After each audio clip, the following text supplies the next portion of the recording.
अस्सलाम वालेकुम नाज़रीन, मैं मोहम्मद असलम हुसैन सियासत की खबरों में आप सबका इस्तकबाल करता हूँ।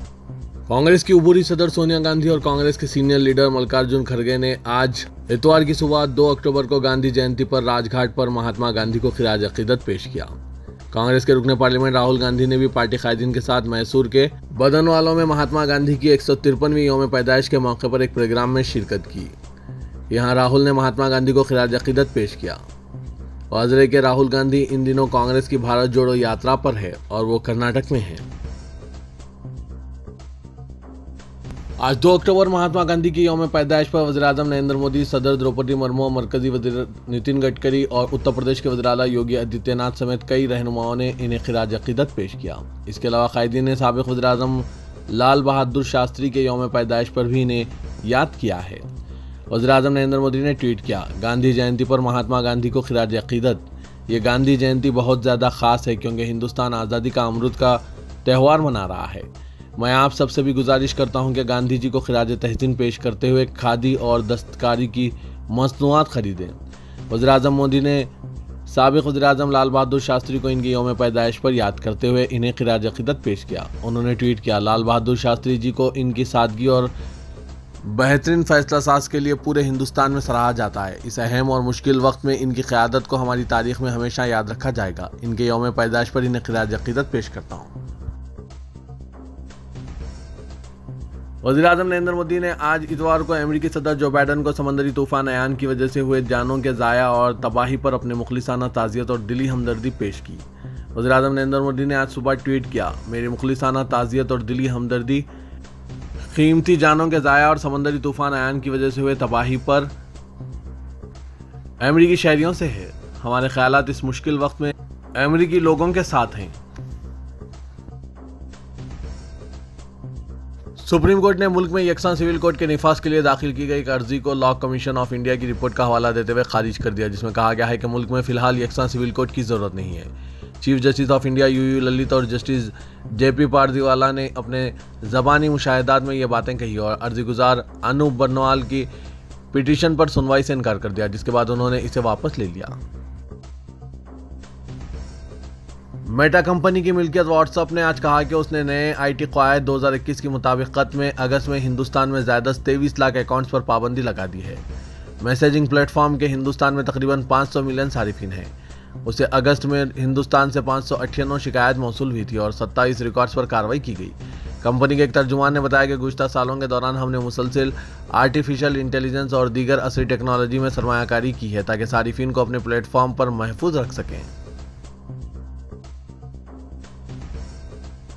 महात्मा गांधी काशी विद्यापीठ के एक गेस्ट लेक्चरर के खिलाफ तादीबी कार्रवाई पर तनाज़ा पैदा हो गया है, जिन्होंने सोशल मीडिया पर अपने एक पोस्ट में बताया था कि ख्वातीन को नवरात्रि के हिंदू त्यौहार में क्यों शिरकत नहीं करनी चाहिए।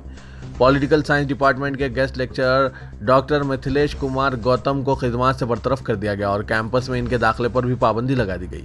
उन्होंने सोशल मीडिया पर तहरीर किया था कि ख्वातीन को नवरात्रि के दौरान 9 दिन तक व्रत रखने के बजाय दस्तूर हिंद और हिंदू कोड बिल मुताला करना चाहिए।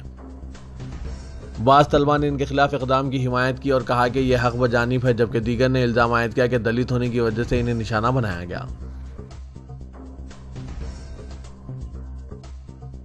सीनियर कांग्रेस कायद मल्लिकार्जुन खड़गे ने कायद अपोजिशन राज्यसभा के ओहदे से इस्तीफा दे दिया है। एक दिन कबल उन्होंने AICC सदारती इलेक्शन लड़ने अपने कागजात नामजदगी दाखिल किए थे। 80 साला कायद ने कांग्रेस सदर सोनिया गांधी को जो इस्तीफा भेजा वो पार्टी के इस मौक़िफ़ एक शख्स एक ओहदे के मुताबिक है। कांग्रेस ने इस उसूल का ऐलान मई में उदयपुर चेतन शेवर में किया था। ज़राए का कहना है कि खड़गे ने मकतूब इस्तीफा कल रात भेजा। कहा जा रहा है कि सीनियर कायदीन पी चिदम्बरम और दिग्विजय सिंह राज्यसभा में कायद अपोजिशन बनने की दौड़ में आगे हैं। Chief election commissioner Rajiv Kumar ने मुल्क भर में 2.5 लाख वोटर्स को जिनकी उम्र 100 साल और इससे ज़ायद हैं फ़र्दन मकतूब लिखकर इंतखाबी अमल में इनका हिस्सा लेने का शुक्रिया अदा किया। इलेक्शन कमीशन के मुताबिक मुल्क में 2.5 लाख ऐसे राय दहिंदे हैं जिनकी उम्र 100 साल या इससे ज़ायद हैं, जबकि 80 साल और इससे ज़ायद उम्र के वोटर्स की तादाद लगभग 1 करोड़ 80 लाख है। चीफ इलेक्शन कमिश्नर के मकातिब हर रियासती चीफ इलेक्टोरल ऑफिसर को भेजे गए जो इन्हें 100 साल की उम्र वाले तमाम राय दहिंदों तक पहुँचाएंगे।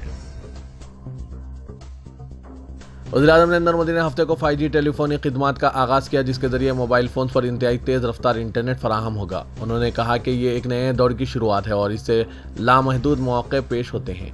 हिंदुस्तान के नंबर 2 ऑपरेटर भारती एयरटेल ने 8 शहरों बशमूल दिल्ली, मुंबई, वाराणसी और बेंगलुरु में खिदमत शुरू कर दी। मुल्क के सबसे ऑपरेटर रिलायंस जियो ने इस माह 4 मेट्रो शहरों में खिदमत शुरू करने का ऐलान किया, जबकि वोडाफोन आइडिया लिमिटेड ने, जो तीसरा बड़ा ऑपरेटर है, अब तक ये इशारा नहीं दिया कि वो 5G खिदमत कब शुरू करेगा।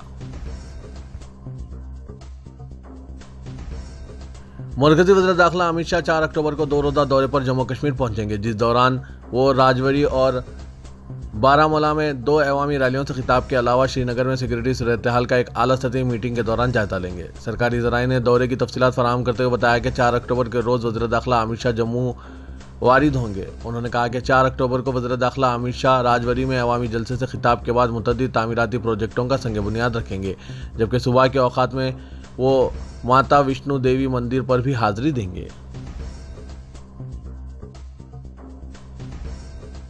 अफगानिस्तान के दारकूमत काबुल के तालीमी मरकज़ में हुए धमाके के खिलाफ हज़ारों अक़लियती बिरादरी के ख़वातीन ने मुज़ाहरा पेश किया। खबरसां इदारे AFP के मुताबिक हफ्ते को 50,000 के करीब ख़वातीन ने एहतजाज में शिरकत करते हुए अस्पताल के सामने भी नारेबाजी की, जहां धमाके में ज़ख्मी हुए अफराद का इलाज किया जा रहा है। काबुल पुलिस ने कहा कि जुमे को काबुल के इलाके दशपर्ची के तालीमी मरकज़ में हुए धमाके में कम अज़ कम 20 अफराद हलाक हुए, जबकि अक़वाम मुत्तहिदा ने हलाकतों की तादाद 35 बताई है।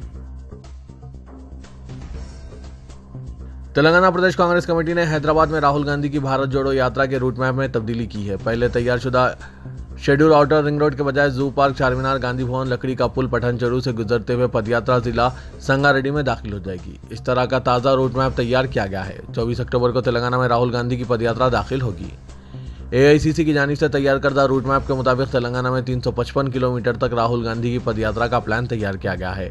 इस रूट पर इत्तेफाक राय पैदा करने के लिए तेलंगाना प्रदेश कांग्रेस के अहम कायदीन का गांधी भवन में इजलास मुनक़िद किया गया, जिसमें सदर तेलंगाना प्रदेश कांग्रेस कमेटी A. रेवंत रेड्डी, कांग्रेस कायद मुकन्ना मल्लू भट्टी विक्रमार्का, रुकन पार्लियामेंट उत्तम कुमार रेड्डी, पार्टी के दीगर कायदीन मधुगौड़ याशकी, दामोदर राज नरसिम्हा, लक्ष्मैया सीताक्का के अलावा दूसरे कायदीन ने शिरकत की। तेलंगाना हुकूमत ने ST तबक़ात के तहफ़्फ़ुज़ात को 10% तक तोसी देते हुए GO 33 जारी कर दिया, जिस पर आज से अमल हो गया। तेलंगाना की तहरीक में सरबराह TRS चंद्रशेखर राव ने मुसलमानों को 12% तहफ़्फ़ुज़ात फराहम करने हुकूमत की तश्कील के अंदर 4 माह अपने वादे को अमली जामा पहनाने का ऐलान करके इसको KCR का वादा करार दिया था। इख्तियार हासिल होने के बाद सुदीर कमेटी के नाम पर 2 साल ज़ाया किए गए। 2017 के दौरान असेंबली का खुसूसी सेशन तलब करके 4% मुस्लिम तहफ़्फ़ुज़ात को 12% तक तोसी देने और 6% ST तहफ़्फ़ुज़ात को 10% तक तोसी देने की करारदाद मंजूर की गई थी। इसको मरकज़ से रुजू कर दिया, जबकि BJP 4% मुस्लिम तहफ़्फ़ुज़ात के खिलाफ है और असेंबली में BJP ने ST तहफ़्फ़ुज़ात में तोसी करने की करारदाद की तायीद की, मगर 12% मुस्लिम तहफ़्फ़ुज़ात की मुखालिफत की। सब कुछ मालूम रखते हुए भी TRS ने मुसलमानों के कान खुश करने की कोशिश की। गुज़िश्ता माह 17 सितंबर को चीफ मिनिस्टर KCR ने बंजारा हिल्स पर बंजारा भवन और आदिवासी भवन का इफ्तिताह किया और शाम में NTR स्टेडियम में ST तबक़ात के जलसे से खिताब गिरिजन भवन इसके मुतारिफ कराने और एक हफ्ते में ST तहफ़्फ़ुज़ात को 10% तक तोसी देने का ऐलान किया। एक हफ्ते के वादे को बिलाखिर 13 दिन में पूरा कर दिया, मगर 12% मुस्लिम तहफ़्फ़ुज़ात से मुतालिक 4 माह के वादे को 8 साल की तकमील के बावजूद पूरा नहीं किया गया, जिससे अंदाज़ा होता है कि मुसलमानों से मुतालिक चीफ मिनिस्टर KCR कितने संजीदा हैं। चीफ मिनिस्टर KCR ने नौजवानों को फ़िरक़ापरस्त ताकतों के हाथों का खिलौना बनकर अपनी ज़िंदगियां तबाह व बर्बाद करने के बजाय आला तालीम के जेवर से आरास्ता होकर अपना रोशन मुस्तक़बिल बनाने और मुल्क के लिए असासा बनने का मशवरा दिया। वरंगल में प्रीतम कैंसर हॉस्पिटल के इफ्तिताह के बाद मुनक़िदा तकरीब से खिताब में चीफ मिनिस्टर ने कहा कि हमारा मुल्क समाज के तमाम तबक़ात का गुलदस्ता है, जहाँ सब मिलजुल कर रहते हैं। ताहम चंद फ़िरक़ापरस्त ताकतें सियासी मफाद परस्ती के लिए मुल्क में नफरत के माहौल को फ़रोग़ दे रहे हैं। नौजवान नस्ल ऐसे नापाक अज़ाइम रखने वालों से दूर रहें। मरकजी वजीर सयाह जी किशन रेड्डी ने कहा है कि हुकूमत तेलंगाना सैलाब की तबाहियों से महफूज रहने के लिए नाला डेवलपमेंट प्रोग्राम के लिए जो बजट अलॉट किया जाता है, इसका मुकम्मल इस्तेमाल नहीं कर रही है, जिसकी वजह से हैदराबाद में मामूली बारिश के दौरान भी सैलाब जैसी सूरत हाल पैदा हो रही है। किशन रेड्डी ने इल्ज़ाम आयद किया ड्रेन्स की तरक्की के लिए जो फंड्स अलॉट किए जाते हैं, हुकूमत इनका मुकम्मल इस्तेमाल नहीं कर रही है। उन्होंने बताया कि स्ट्रैटेजिक नाला डेवलपमेंट प्रोग्राम के आगाज़ के बाद तकरीबन 209 करोड़ रुपए का बजट अलॉट किया गया, लेकिन अलॉट करदा जुमला बजट में सिर्फ 16 करोड़ रुपए का ही इस्तेमाल किया गया, जो 7% होता है। ये था आज का खबरनामा। खबरों से मुतालिक कमेंट के जरिए आप अपने ख्यालात पेश कर सकते हैं।